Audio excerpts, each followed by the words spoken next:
வெண்முரசு. சென்னா வேங்கை 79. வாசிப்பது சந்தீப். போர்முரசு கொட்டும் கணம் வரை என்ன நிகழ்கிறது என்பதையே உணராதபடி பலவாகப் பிரிந்து எங்கெங்கோ இருந்து கொண்டிருந்தான் உத்தரன். இளமைந்தனாக விராடநகரியின் ஆறுகளில் நீந்திக் கழித்தான். அரண்மனைச் சேடியருடன் காமம் கொண்டாடிக் கொண்டிருந்தான். அறியா நிலமொன்றில் தனித்த புரவியில் சென்று கொண்டிருந்தான். அர்ஜுனனுடன் வில்பயின்று கொண்டிருந்தான். கனவு நிலமொன்றில் எவரென்றறியாத நாககன்னிகை ஒருத்தியை துரத்திக் கொண்டிருந்தான். படைமுழக்கம் எழுந்து கண்முன் இரு படைகளும் அலையோடு அலையென மோதிக்கொள்வதைக் கண்ட பின்னரே திடுக்கிட்டு விழித்தான். இரு கைகளையும் தூக்கி வெற்றிவேல், வீரவேல் என்று பெருங்குரல் எழுப்பியபடி செல்க, செல்க என்று தன் பாகனை ஊக்கினான். தேர் அதற்கென படைபிளந்து கொண்டு அமைந்த பாதையினூடாக விரைந்து முன்னகர்ந்தது. அம்புகளை ஆவக்காவலரிடமிருந்து வாங்கி வாங்கி நாணேற்றி காதளவு இழுத்து செலுத்தினான். ஒவ்வொரு அம்புடனும் தன்னுள் ஒரு துளி எழுந்து விம்மிச் செல்வதைக் கண்டான். அது சென்று தைத்து சரித்த வீரனை முற்பிறவிகளில் அறிந்திருந்தான். கொல்பவனுக்கும் கொல்லப்படுபவனுக்கும் நடுவே அவ்விறுதிக் களத்தில் நிகழும் விழித்தொடர்பு எத்தனை விந்தையானது! பீஷ்மரை அணுகுக, பீஷ்மரை என்று அவன் கூவினான். பாகன் சவுக்கை வீசி புரவிகளை ஊக்கி தேரை அணிபிளந்து செலுத்தி பீஷ்மரை நோக்கிக் கொண்டு சென்றான். அங்கிருந்து பார்க்கையில் பீஷ்மரின் முகம் பின்புறம் எழுந்த சூரியனின் ஒளியில் பொற்கம்பிகளாக கூந்தலிழைகள் மின்ன வெண்ணிறத்தாடி பறக்க மூதாதை தெய்வம் ஒன்று எழுந்து வந்தது போல் தெரிந்தது. பீஷ்மரின் தேர் நீரலைப் போல் மின்னிக் கொண்டிருந்தது. அவர் கையிலிருந்த வில்லை விழிகொண்டு நோக்க இயலவில்லை. வலக்கை அம்பராத்தூணிக்கும் நாணுக்குமென சுழல்வது பறக்கும் பறவையின் சிறகென ஓர் அரைவட்டமாக, பளிங்குத் தீற்றலாக, நீர்வளையமாக தெரிந்தது. அவரிலிருந்து எழுந்த அம்புகள் தீப்பொறிபோல் இருபுறமும் சிதறித் தெரித்து படைவீரர்களை சாய்த்தன. ஒற்றைக்கணத்தில் வெடித்து விழிநோக்கவே 18, 36, 64 என்று பெருகும் அம்புகளை அவர் வில் தொடுப்பது போலிருந்தது. அவர் சென்ற வழியெங்கும் வெற்றிடமென தடம் எஞ்சியது. மேலும் நகர்க, ஒவ்வொரு கணமும் அவரை எதிர்கொள்க என்று உத்தரன் தனது படைவீரர்களுக்கு ஆணையிட்டான். அவர்கள் முன்னால் விழுந்த பிணங்களையே தங்களுக்கு எல்லைக்காப்பென அமைத்து மேலும் மேலும் என இறந்து விழுந்து முன்னேறினர். விழுந்தவர்கள் எழுவது போல் விழிமயக்கு காட்டியது அந்நகர்வு. முன்னேறிச் சென்ற தேர்கள் புரவிகள் அம்புபட்டு விழ விசை நிலைமாறி பக்கவாட்டில் சரிந்தன. பிறையம்புகளால் தலையறுந்து விழுந்து துடித்து குதிரைகள் மேல் ஏறி மேலும் சரிந்தன தேர்கள். குழம்புகள் உதைக்க கனைத்துப் புரண்டெழுந்த புரவிகளை மீண்டும் சாய்த்தன அம்புகள். அம்புகளின் பெருக்கு கரையுடைத்து பெருவெள்ளம் ஒன்று அலை சுருண்டு முன்வருவது போல் தோன்றியது. பல்லாயிரக்கணக்கில் எழுந்த பறவைக் கூட்டம் போல வளைந்து படைகளின் மீது பொழிந்தது. உத்தரன் தன் கை அம்புகளை நாணை இலக்கைதானே அறிந்து கொண்டிருப்பதை உணர்ந்தான். தன் கட்டுகளுக்கு அப்பாலென தன் முன் எழுந்து செல்லும் தன் அம்புகளை அவனுள் அமைந்து அவனே திகைத்து நோக்கினான். பீஷ்மரின் அம்புவளிக்குள் அவன் குளிர்நீர் பெய்யும் மலையருவிக்குள் என தலை தாழ்த்தி உடல் குறுக்கி நுழைந்தான். அவன் உடலெங்கும் பீஷ்மரின் அம்புகள் உலோக முத்தங்களுடன் மொய்த்து கீழே உதிர்ந்தன. விரிகலத்தில் கொதிக்கும் நெய்யின் குமிழியுடையும் ஓசை. வெறிக்கூச்சலுடன் அவன் தன் அம்புகளை அவரை நோக்கி தொடுத்தான். முட்டவரும் களிற்றெருதை எதிர்கொள்வது போல் அந்த அம்புக் கொந்தளிப்பில் முட்டிக்கொண்டான். எதிரே வந்த பீஷ்மரின் அம்புகளால் அவை ஒவ்வொன்றும் காற்று வெளியிலேயே முறியடித்து கீழே உதிர்க்கப்பட்டன. மேலும் மேலுமென சலிக்காமல் அம்புகளை செலுத்திக் கொண்டே இருந்தான். தன் கை 100 அம்புகளுக்குள் சலித்து விடுவதையே முன்னர் அவன் அறிந்திருந்தான். ஆனால் களத்தில் ஒவ்வொரு அம்புக்குமென தோள்களின் ஆற்றல் பெருகி வந்தது. விழிகள் கூர்மை கொண்டன. அம்பும் விழியும் கைகளுமன்றி பிற எதுவும் அவனல்ல என்று ஆயிற்று. அவன் அம்பொன்று சென்று பீஷ்மரின் தேரின் தூணில் பட்டு நின்றது. பீஷ்மர் திரும்பி அவனை நோக்கி புன்னகைத்தார். ஆசிரியரே, இதோ உங்களுக்கு என் அன்பு என்றபடி உத்தரன் இன்னொரு அம்பை எய்தான். மேலும் அணுகுக, மேலும் அணுகுக என்றபடி தன் பாகனை தூண்டினான். அம்புகள் சென்று எதிரம்பால் தடுக்கப்பட்டு சரிந்தபடியே இருக்க பிறிதொரு அம்பு பீஷ்மரின் மிக அருகே சென்று தேர்தூணில் பாய்ந்தது.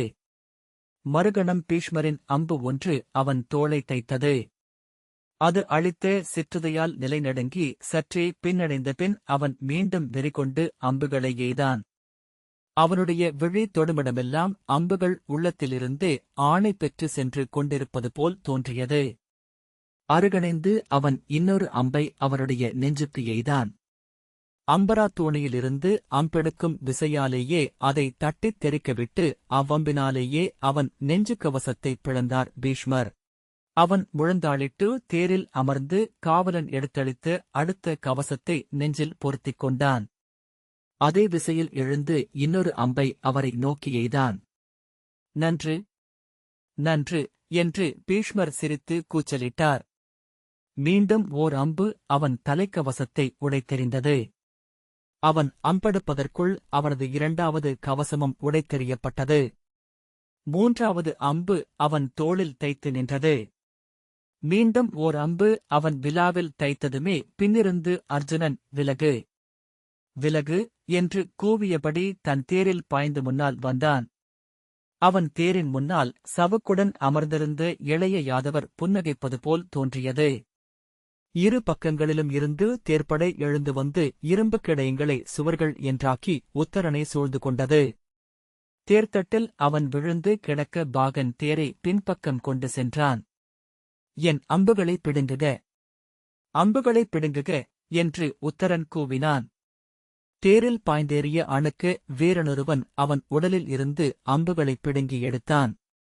உருகிக் கொண்டிருந்த தேன்மெழுகில் மூலிகைச்சாறு கலந்து அக்காயங்களின் மேல் வைத்து துணியால் அழுந்தக் கட்டினான். வலியுடன் முனகியபடி உத்தரன் கண்களை மூடிக்கொண்டான். தசைக்காயங்கள்தான் விராடரே என்றான் அணுக்கன். உத்தரன் கையொன்றி எழுந்து தேர்த்தூணைப் பற்றியபடி நின்று தொலைவில் பீஷ்மருக்கும் அர்ஜுனனுக்குமிடையே மூண்டுவிட்ட கடும்போரைப் பார்த்தான். அர்ஜுனன் தன் முதல் அம்பை எடுத்து பீஷ்மரின் காலடியை நோக்கி செலுத்தினான். அவரது இரு கால்களுக்கு நடுவே சென்று தைத்து நின்று சிறகதிர்ந்தது அது. பீஷ்மர் அதை நோக்கிய பின் அவனைப் பார்த்து புன்னகைத்தார். அவருடைய அம்பு ஒன்று பறந்து வந்து அர்ஜுனனின் தலைக்கவசத்திலிருந்த செம்பருந்தின் இறகை தட்டியெறிந்தது. அக்கணமே என எழுந்த இருவரின் அடுத்த அம்புகளும் வானில் ஒன்றையொன்று முறித்து கீழே விழுந்தன. இயல்பாக அவர்களை சூழ்ந்திருந்தவர்கள் போரை நிறுத்திக் கொண்டு நோக்கி நிற்கலாயினர். படைக்கலங்களில் இருந்து பித்து ஒழிய உடற்தசைகள் தளர விழிகளும் முகங்களுமென்றாகி சூழ்ந்தனர். பின்னர் போரில் அவர்களின் உள்ளங்கள் ஈடுபட்டன. கூச்சல்கள், முனகல்கள், சிரிப்புகள், வாழ்த்தொலிகள் என அவர்கள் அப்போருக்கு அருகு வகுத்தனர். பீஷ்மரின் தேரிலிருந்த விஸ்வசேனர் பீஷ்மரே பெருதுடலாக ஆனது போலிருந்தார். பீஷ்மர் அவரிடம் ஒரு சொல்லும் உரைக்க வேண்டியிருக்கவில்லை. இளைய யாதவரோ தானே வில்லேந்தி தேர்த்தட்டில் நின்றிருப்பது போல் தேர் செலுத்தினார். சூழ்க்கையையும் திசையையும் விசையையும் தேரிலிருந்தே பார்த்தனின் வில் பெற்றுக்கொண்டது. ஒரு சில கணங்களில் இரு தேர்களும் இரு சிம்மங்கள் என நிலம் அரைந்து இடியோசை எழுப்பி சுற்றி வந்து பாய்ந்து அரைந்து விலகி பதுங்கி மீண்டும் பாய்ந்து அப்போரை நிகழ்த்திக் கொண்டிருப்பதாக தோன்றியது. பருப்பொருட்கள் மானுடரை புரிந்து கொள்ளும் தன்மை போல் விந்தை பிரிதில்லை என உத்தரன் எண்ணினான். பருப்பொருட்களில் தன் உள்ளத்தை பொறித்து எடுத்து மானுடன் செய்தவை தேர்கள், படைக்கலங்கள். அவை தங்கள் பருவியல்பை உதறி விழிநோக்கும் மானுட உள்ளமென்றாகும் தருணம் எழும். அம்புகளாலான ஓர் உரையாடல். அம்புகள் வானில் தங்களுக்கென ஒரு உலகை அமைத்துக் கொண்டவை போல. அந்த உலகில் அவை காமம் கொண்டாடின. சிணுங்கியும் சிரித்தும் சொல்லாடிக் கொண்டன. முத்தமிட்டன. தழுவிச் சரிந்தன. இருவர் கவசங்களும் உடைந்தன. வீரர்கள் எடுத்தளித்து மறு கவசங்களை மறுகணமே அணிந்து கொண்டனர். கவசங்களை அணிவதும் அம்பை எடுப்பதும் தொடுப்பதும் ஆகிய 3 செயல்களையும் ஒற்றை அசைவாலேயே செய்ய அவர்களால் இயன்றது. பீஷ்மர் புன்னகைத்து அர்ஜுனனை நோக்கி கையசைத்தார். அர்ஜுனனின் மார்புக் கவசம் பிளந்து விழுந்தது. அவன் அதை நோக்கும் கணத்தில் அவன் தொடைக்கவசமும் பிளந்தது. பிறிதொரு அம்பு அவன் தலை கொய்ய வர இளைய யாதவர் புரவிக் கடிவாளத்தைப் பற்றி மெல்ல இழுத்துத் திருப்பி அதை கடந்து செல்லச் செய்தார். கூகை போல் கதறியபடி வந்தது பின்னும் ஒரு வாளை. மீண்டும் ஒன்று. கழுதைப்புலி என நகைத்தபடி மினுதிர்ந்து வந்தது பஞ்சமுக ஆவம். இளைய யாதவரின் கையில் கடிவாளம் தேர்ந்த இசைச்சூதனிடம் யாழ்நரம்பென இழுபட்டு சுண்டப்பட்டு தெரிப்பு கொண்டது. அக்கடிவாளத்தின் அசைவுகளை புறவிக் குழம்புகள் பெருக்கி தாங்களும் நடித்தன. தேர் இளவிரலி என நடனமிட்டது. தரையில் கிடந்த சடலங்களின் மேல் கழைக்கூத்து என நின்று ஆடியது. பீஷ்மரின் அம்புகள் வேழாம்பல் என முரச்சிறகு வீசும் ஒலியுடன் வந்து பதிந்தன. தேரின் தூண்கள் சிதறின. கொடியுடன் முகடு உடைந்து சிம்புகளாகத் தெரித்தது. அர்ஜுனன் அம்புகள் பீஷ்மரைச் சூழ்ந்து பறந்து திகைத்து அப்பால் விழுந்தன. விஸ்வசேனரின் கைகள் அசைவதாகவே தெரியவில்லை. ஆனால் கடிவாளங்களினூடாக புரவி அவர் எண்ணுவதனைத்தையும் அறிந்தது. அர்ஜுனனின் தலைக்கவசம் உடைந்தது. அவன் குனிந்து தலையை காக்க கழுத்துக்கு வந்த பிறையம்பு கடந்து சென்று ஒரு வீரனை தலை கொய்து சென்றது. அவன் எழுவதற்குள் பிறிதொரு அம்பு அவன் காதுள் கொசுவென மீட்டிக் கடந்து சென்றது. அவன் எய்த 3 அம்புகளில் ஒன்று பீஷ்மரின் முழங்காலில் குத்தி நின்றது. அதே கணம் அவர் எய்த அம்பு அவன் தோளிலையை உடைத்தெறிந்தது. மறுகணமே அடுத்த அம்பு தோளில் குத்தி நின்றது. இளைய யாதவர் கைவீச அர்ஜுனனை காப்பாற்றும் பொருட்டு பின்பக்கம் படைநிரையிலிருந்து முரசொலி எழுந்தது. பீமனும் மறுபுறம் திருஷ்டத்யும்னும் அம்புகளை எய்து பீஷ்மருக்கும் அர்ஜுனனுக்கும் நடுவே திரையொன்றை அமைத்தபடி அணுகி வந்தனர். கவசத்தேர்கள் உள்ளே புகுந்து முற்றிலும் அம்புகளைத் தடுத்து சுவரென்றாக்கின. குருதி வழிய தேர்த்தட்டில் சற்றே தளர்ந்த அர்ஜுனனை இளைய யாதவர் ஒரே கணத்தில் தேரை திருப்பி எழுப்பி படைநிரைகளுக்குள் புதைத்து மூழ்கடித்து அப்பால் கொண்டு சென்றார். அவன் அந்த அம்பை பிடுங்கி எடுக்க முயல, வேண்டாம், தசையை கிழித்துக் கொள்ளாதே என்று இளைய யாதவர் கூவினார். அவர்கள் மறைந்த இடைவெளியிலிருந்து வில்லவர்கள் நின்ற விரைவு தேர்கள் புற்றிலிருந்து ஈசல்கள் என கிளம்பி வந்தன. அம்புகள் பீரிட்டு பீஷ்மரை சூழ்ந்தன. ஆனால் பீஷ்மரை எவரும் அணுக இயலவில்லை. பீமன் அவருடைய அம்புச்சுழலுக்குள் சிக்கிக்கொள்ள, பின்னகருங்கள், தனியாக செல்ல வேண்டாம் என்று திருஷ்டத்யும்னன் கூவினான். பீமன் உடைந்த கவசங்களும் தோளிலும் மார்பிலும் பாய்ந்த அம்புகளில் ஊற்றெடுத்து பெருகிய குருதியுமாக பின்னடைந்தான். துணை, துணை, துணை என முரசுகள் முழங்கின. நகுலனும் சகதேவனும் சிசுபாலனின் மைந்தன் திருஷ்டகேதுவும் அம்புகளைப் பெய்தபடி பிதாமகரை சூழ்ந்து கொண்டார்கள். முழு படையும் எழுக, முழு படையாலும் பிதாமகரை செருத்து நில்லுங்கள் என்று முரசொலி அறை கூவியது. பிதாமகர் முதல் நாள் முதல் போரிலேயே முற்றிலும் கொலைவெறி கொண்டிருக்கிறார் என்று திருஷ்டத்யும்னன் கூவினான். பிதாமகர் பீஷ்மரை படைத்தலைவர் அணுக வேண்டியதில்லை, பிதாமகர் பீஷ்மரை அணுக வேண்டியதில்லை என்று முரசுகள் ஆணையிட்டுக் கொண்டே இருந்தன. கவச வீரர்கள் மட்டும் அவரை சூழ்ந்து கொள்க, அம்புகளை எதிர்கொண்டு அவரை தடுத்து நிறுத்துக. 100 தேர்வீரர்களால் பீஷ்மர் சூழப்பட்டார்.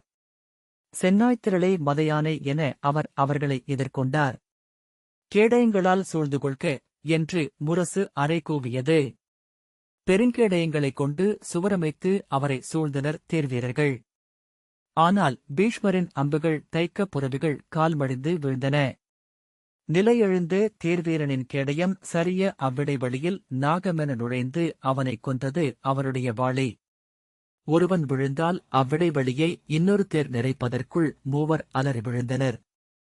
உடைந்த தேர்களும் துடிக்கும் குதிரையுடல்களும் அவற்றுக்குமேல் அலறி விழும் வில்லவர்களுமாக அப்பகுதி சூழப்பட்டது. பீஷ்மருடன் போரிடுகையில் அர்ஜுனன் கையிலிருந்து அம்புகள் தவறிவிட்டதை உத்தரன் பார்த்தான். அவ்வாறு நிகழுமென்று அவன் எண்ணவே இல்லை. பார்த்தன் கை தளர்வதென்றால் நம் படைகள் தோற்றுவிட்டன என்று பொருள் என்றான். தேர்ப்பாகன் அவருடைய புண் எளியதுதான் என்றான். அப்பால் நின்றிருந்த திருஷ்டத்யும்னன் பீஷ்மர் 1000 கைகொண்டு எழுந்திருக்கிறார். இப்போது முக்கண் விழியனோ உலகளந்தானோ கூட அவரை எதிர்கொள்ள இயலாது. விலகி செல்க என்றான். மறுபக்கம் பீமன் தன் புண்களை மெழுகுத் துணியால் கட்டிக்கொண்டு மீண்டும் பீஷ்மரை எதிர்கொண்டான். விலகுக என்று கூவி இரு தேர்களை விலக்கி அவன் உட்புகுந்தான். அவன் அம்புகளில் ஒன்று பீஷ்மரின் புரவி ஒன்றை கொன்றது. அவருடைய தேர் நிலையழிய அவன் அவருடைய தோளிலையை உடைத்தான். விஸ்வசேனர் அக்கணமே புண்பட்ட புரவியை தேரிலிருந்து அறுத்து அகற்றி தேரை திருப்பி நிலைமீட்டார். உறுமியபடி பீஷ்மர் ஒரே வீச்சில் எழுந்த 12 அம்புகளால் பீமனின் கவசங்களையும் காதிலணிந்த குண்டலம் ஒன்றையும் வெட்டி எறிந்தார். குனிந்தும் துள்ளியும் அவ்வம்புகள் தன் தலையை அறுக்காமல் தப்பிய பீமன் தேர்தூணருகே மண்டியிட்டமர்ந்தான். பீஷ்மர் கைதூக்கி, "ஓடுக சிறியவனே, உயிர்கொண்டு ஓடுக" என்று கூவினார். "உங்கள் கண்முன் கௌரவக் கொடியே கொன்றழிப்பேன் பாருங்கள், பிதாமகரே. ஒன்று உணர்க, என்னிலையிலும் குந்தியின் மைந்தன் புறம் காட்டமாட்டான்" என்று பீமன் கூவினான். மீண்டும் மீண்டும் பீமனை அம்புகள் தாக்கின. இருண்ட பல நூறு வௌவால்களால் தாக்கப்படும் கரடி என அவன் தேர்தட்டில் நிலைகுலைந்து சுழன்றான். "பீமனை காக்க வேண்டும், பீமனை காக்க வேண்டும்" என்றது முரசு. படை அலையெழுந்து அணையும் சுடரை கைகாப்பது போல பீமனைக் காத்து அப்பால் எடுத்துச் சென்றது. உத்தரன், "என்னை களமுகப்புக்கு கொண்டு செல்க" என்றான். துயருடன், "விராடரே" என்று தேர்ப்பாகன் அழைத்தான். "இல்லை, இனி தயங்குவதில்லை. இத்தருணத்தில் தயங்கினால் இனி ஒருபோதும் நாம் வெல்லப்போவதில்லை" என்று உத்தரன் கூவினான். "நாம் இங்கு வந்ததே பெருவாய்ப்பு. முதலனே பின்வாங்கிய படை வென்ற வரலாறே இல்லை. அவனுக்குப் பின்னால் விராடப் படைகள் பின்வாங்கத் தொடங்கியிருந்தன. இரு கைகளையும் விரித்து, "முன்னேறுக, முன்னேறுக" என்று கூவியபடி அவன் தேரை முன்னோக்கி செலுத்தினான். நீர்ப்பாசியை சுட்டுவிரல் என அவன் தேரால் அவனுடைய படை இழுபட்டு தேருக்குப் பின்னால் ஒழுகி வந்தது. பீஷ்மரைச் சுற்றி குவிந்து கிடந்த பிணங்களைக் கண்டு ஒரு கணம் உத்தரன் உள்ளம் தயங்கினான். பின்னாலிருந்த திருஷ்டத்யும்னன், "நீ அவரை எதிர்கொள்ள இயலாது. எவ்வகையிலும் அவருக்கு முன்னிற்க இயலாது. விலகுக, விலகிச் செல்க" என்று கூவினான். "இல்லை, நான் அவரை எதிர்கொள்வேன். இக்களத்தில் புகழுடன் இறப்பேன். முதற்பலி என என்னை இங்கு நிறுவுவேன்" என்று உத்தரன் கூவினான். "இத்தருணத்தில் இங்கு என்னை நான் நிறுவிக் கொள்ளாவிட்டால் இனி ஒரு தருணம் எனக்கு வாய்க்கப் போவதில்லை. செல்க, செல்க" என்றான். அவனுக்குப் பின்னால் தன் அம்புகளை ஏவியபடி வந்த திருஷ்டத்யும்னன், "வேண்டாம் இளையோனே, நமக்கின்னும் போர்க்களங்கள் பல உள்ளன" என்று கூவினான். உத்தரன் அச்சொற்கள் தேய்ந்து அகல முன்னேறி முகப்புக்கு சென்றான். உத்தரன் தனக்கு முன்னால் தோன்றிய அஸ்வத்தாமனை எதிர்கொண்டான்.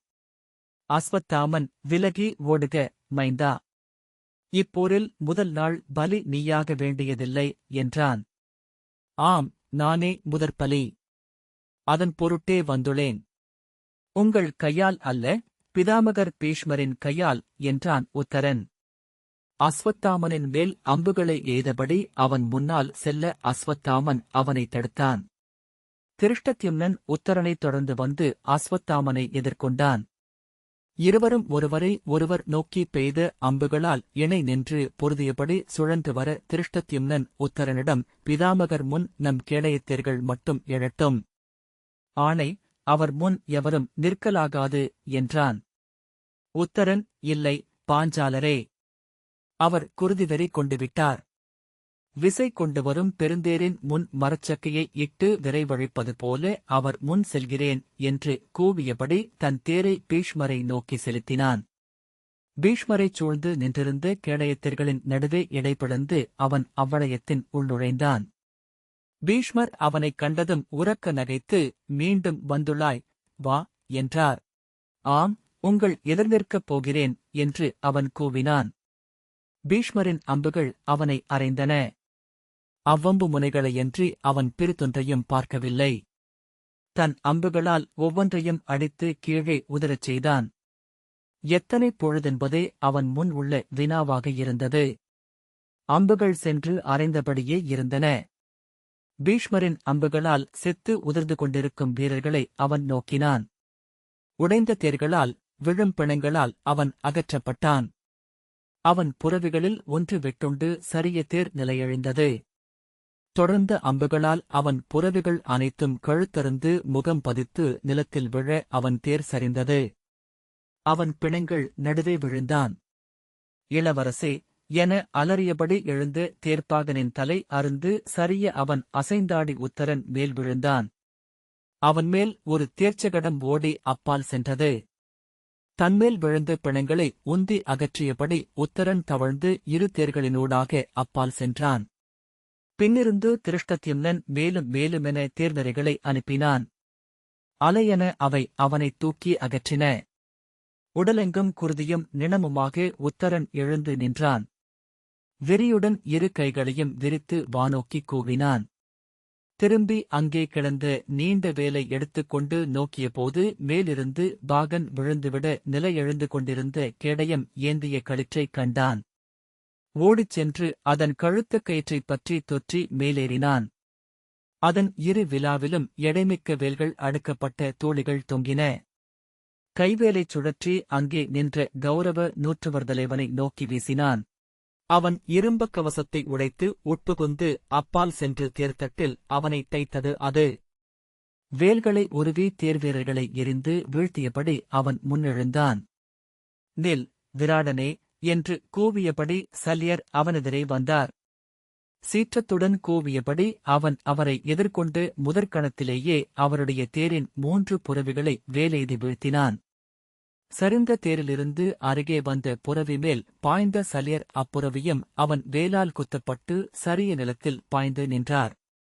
ஒரு தேர் அவரை மறைத்தபடி சென்றமையால் அவர் நெஞ்சு நோக்கி அவன் செலுத்திய வேலில் இருந்து தப்பினார். தேர்ச்சகடத்துக்கு அப்பால் ஒளிந்து கொண்டு வில்லை இழுத்து நான் தொடுத்து அவன் தோளில் எய்தார். அவன் வீசிய வேல் அவர் அருகே வந்து தைக்க பாய்ந்து நிலத்தில் விழுந்து சுழன்று எழுந்த விசையில் அடுத்த அம்பை எய்தார். அவன் யானை மேலிருந்து கீழே விழுந்தான். அவர் கீழிருந்து வாளொன்றை எடுத்தபடி பாய்ந்து ஒரே வீச்சில் அந்த யானையின் துதிக்கையை வெட்டி எறிந்தார். சரிந்து விழுந்த யானைக்கு அடியிலிருந்து உருண்டு உடல் விடுவித்து எழுந்த உத்தரன் இறுதி வேலை அவர் மேல் வீச அவர் அதை ஒழிந்தபோது தொடையில் வேல் குத்தியது.